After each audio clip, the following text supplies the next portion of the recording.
کہ ریگستانی علاقہ کھلا ہوتا ہے، یہاں راتیں اتنی ٹھنڈی ہوتی ہیں کہ گرم کپڑوں کے بغیر گزارا بہت مشکل سے ہوتا، اوپر سے جنگلی جانوروں کا ڈر بھی، لیکن انہیں ایسے کھلے میں رات گزارنی پڑتی ہے۔ لیکن جیسے ہی صبح ہوئی، اس نے جب اپنی ٹانگ چیک کی تو اب اس کی حالت پہلے سے بھی خراب ہو گئی تھی، جس وجہ سے اب اسے چلا بھی نہیں جانا تھا، پر ہمت کر کے دونوں آگے بڑھے گاڑی ڈھونڈنے کے لیے۔ لیکن ایسے ہی ایک اور رات ہو گئی۔ یہاں لیزا اسے شادی کے لیے پوچھتی ہے تو ویڈ کہتا ہے کہ میں تم سے بہت پیار کرتا ہوں۔ اس پر اس کا جواب ہاں تھا، اور ویڈ کہتا ہے یو میری می۔ دونوں اپنے دل کی بات کر کے یہیں پر ہی سو جاتے ہیں۔ لیکن آج کی رات ان کی بہت بری ہونے والی، کیونکہ وہاں پر ایک خطرناک بچھو لیزا کے پورے جسم سے ہوتا ہوا اس کے کپڑوں میں جا گھستا ہے۔ جب صبح ہوئی تو ویڈ لیزا کو اٹھانے لگتا ہے، لیکن وہ جاگ نہیں سکی کیونکہ رات والے بچھو نے اسے کاٹ لیا تھا۔ یہ دیکھ کر ویڈ ٹوٹ گیا، پھر اسے کندھے کے سہارے اٹھا کر آگے بڑھ گیا۔ اب اس کی خود کی حالت بھی خراب تھی، وہ مدد کے لیے چلا رہا تھا، لیکن اس ریگستان سنسان علاقے میں ان کی مدد کے لیے کوئی نہ آیا۔ ایک جگہ پر آ کر وہ غصے میں زمین کھودنے لگا، جس کے بعد خود بھی وہیں گر کر بے ہوش ہو جاتا ہے۔ تھوڑی دیر بعد اس کی آنکھ کھل گئی۔ اوپر جب اس نے وہاں سے ہیلی کاپٹر گزرتا دیکھا، اسے دیکھ کر ویڈ کے اندر ایک امید پیدا ہو گئی۔ وہ آوازیں لگانے لگا تاکہ وہ لوگ اسے دیکھ سکیں، لیکن ہیلی کاپٹر کافی آگے جا چکا تھا۔ وہ پتھر لے کر زمین پر بڑا سا SOS لکھ دیتا ہے، جو دراصل مدد مانگنے کا ایک اشارہ تھا۔ جو کوئی بھی یہاں سے گزرے تو انہیں پتہ چل، حالانکہ اس کی پیاس کی وجہ سے حالت خراب تھی، اب اگر اسے پانی نہ ملا تو وہ مر سکتا تھا۔ دوسری طرف ہم دیکھتے ہیں کہ لیزا کو ہوش آ گیا۔ آس پاس جب اس نے ویڈ کو نہ پایا تو اسے وہ آوازیں لگانے لگی، پھر وہ اپنے کندھے کو چیک کرنے لگی جہاں بچھو نے کاٹا تھا، وہ کافی بڑا زخمی تھا۔ لیزا اور ادھر لیزا کو کافی ڈر لگ رہا تھا اور اس کی حالت بھی خراب تھی، کیونکہ آس پاس سے اسے جنگلی جانوروں کی آوازیں آ رہی تھیں۔ لگاتار وہ آگے بڑھتی رہی۔ ویڈ واپس اس جگہ پر آ گیا جہاں رات ہو گئی تھی، لیکن لیزا یہاں نہیں تھی، تو ویڈ زور زور سے پکارنے لگتا ہے۔ اب اس کی آواز لیزا نے بھی سن لی تھی اور کہتی ہے کہاں ہو تم؟ اندھیرا ہے، کچھ نظر نہیں آ رہا۔ جس کے بعد وہ ایک دوسرے کو ڈھونڈتے ہیں۔ کافی ڈھونڈنے پر وہ نہیں ملے اور وہ تھک ہار کر وہیں بے ہوش ہو جاتے ہیں۔ اگلی صبح جب لیزا کی آنکھ کھلی تو اسے بہت پیاس لگ رہی تھی، کیونکہ انہیں یہاں پھنسے آج پورے دن ہو گئے تھے اور ان کی حالت بھی بہت خراب تھی۔ لیزا زندہ رہنے کے لیے پیڑ پودوں کو چوس کر ان میں سے پانی نکالنے کی کوشش کرتی ہے۔ اس کے بعد ہمیں دکھایا جاتا ہے کہ ویڈ تھک ہار کر وہیں لیٹ گیا، جس کے بدلے میں وہ مشکل فیصلہ کرتا ہے۔ وہ گاڑی کے انجن کا ڈھکن کھول کر اس میں موجود پانی کو پینے لگتا ہے، کیونکہ وہ پانی پٹرول جیسا ہی ہوتا ہے۔ ایسا کر کے وہ اپنی جان پر کھیل رہا تھا۔ اسے سارا پی کر وہ لیزا کو ڈھونڈنے کے لیے نکل گیا اور اسے رات ہو گئی۔ اس کا ابھی تک کوئی اتا پتہ نہیں تھا۔ دراصل لیزا ٹھوکر کھا کر بیٹھ جاتی ہے اور اس کے موبائل میں ابھی بیٹری تھی، اسی لیے وہ ویڈ کو میسج بھیجتی ہے۔ ویڈ کی حالت انجن کا پانی پینے سے بہت خراب ہو جاتی ہے۔ اس کے بعد ہم ویڈ کو دیکھتے ہیں کہ اسے وہاں سردی بھی لگ رہی تھی، اسی لیے وہ لائٹر کی مدد سے اپنے پاس ٹھنڈ سے بچنے کے لیے آگ جلاتا ہے۔ اگلی صبح لیزا جب جاگی تو وہ لیٹی ہوئی جگہ پر ایک چیز نوٹس کرتی ہے، جس سے وہ سمجھ گئی کہ ضرور یہ ویڈ نے لائن بنائی ہوگی۔ وہ لائن کا پیچھا کرتے کرتے آگے بڑھی اور ویڈ کے پاس آ ہی گئی۔ وہ ویڈ زمین پر لیٹا ہوا تھا۔ لیزا جلدی سے اس کے پاس آ کر گلے سے لگ جاتی ہے، ایک ہی بات پوچھ رہی تھی، ویڈ آر یو اوکے؟ اب حالانکہ وہ ٹھیک نہیں تھا، پر لیزا کے لیے بول دیتا ہے کہ ہاں میں ٹھیک ہوں، شکر ہے تم نے مجھے ڈھونڈ لیا، ورنہ میں تو سمجھ رہا تھا کہ کبھی تمہیں نہیں دیکھ پاؤں گا، اور لیزا مجھے معاف کرنا، ساری غلطی میری ہے، یہ پھنسنے کے پیچھے میں ہی ذمہ دار ہوں۔ لیزا جواب دیتی ہے چپ ہو جاؤ، خود کو الزام مت دو، سب ٹھیک ہو جائے گا، ہم دونوں مل کر گاڑی کی طرف چلے جائیں گے۔ لیزا کو فکر ہو رہی تھی کیونکہ اس کے منہ سے خون نکل رہا تھا۔ ویڈ کہتا ہے ایسا کر لو گی، مجھے یقین ہے۔ لیزا روتی ہوئی کہتی ہے ویڈ میں تمہارے بغیر نہیں۔ تبھی اچانک ویڈ کو الٹی ہونے لگی۔ اسے دیکھ کر لیزا بہت رونے لگی کیونکہ اس سے اس کی حالت دیکھی نہیں جا رہی تھی۔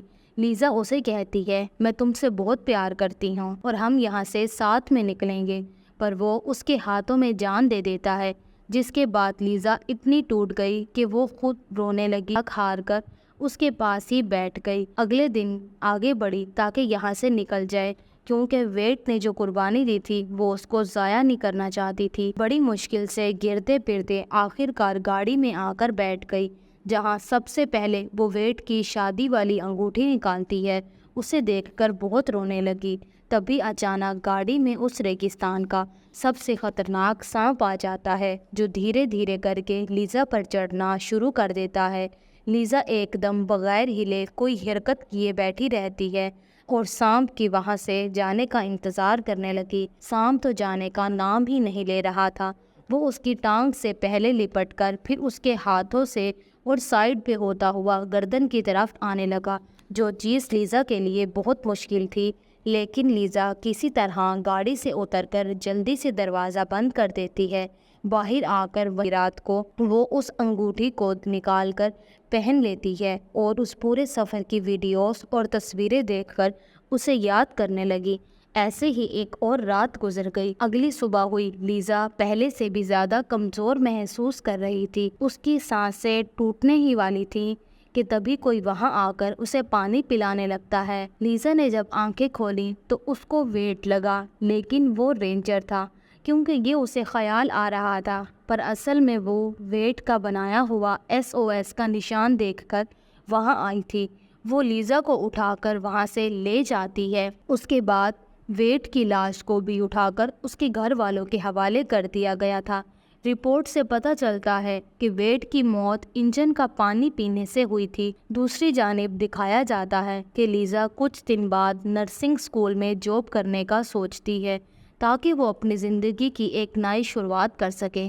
اسی کے ساتھ اس مووی کی کہانی ادھر ہی ختم ہو جاتی ہے۔ Thanks for watching.